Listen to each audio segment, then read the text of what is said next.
And my daddy didn't exactly live a real good life. He was an alcoholic. He was a veteran of the Navy for over 20-something years.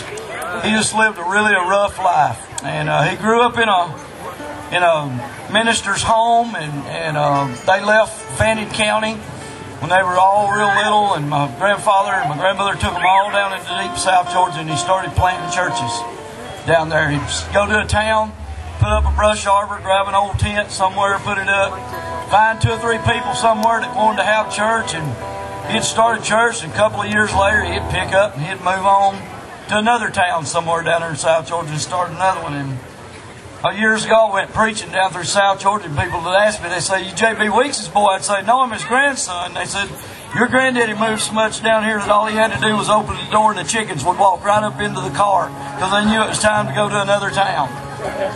But my daddy grew up in the middle of all that and joined the Navy because there wasn't nothing in South Georgia much to do. World War II he joined it. And this song is basically a song about how my daddy ran from God, but how the Lord brought him back to be with him before he passed on to be with him. And so listen to this song. It's called Papa's Song.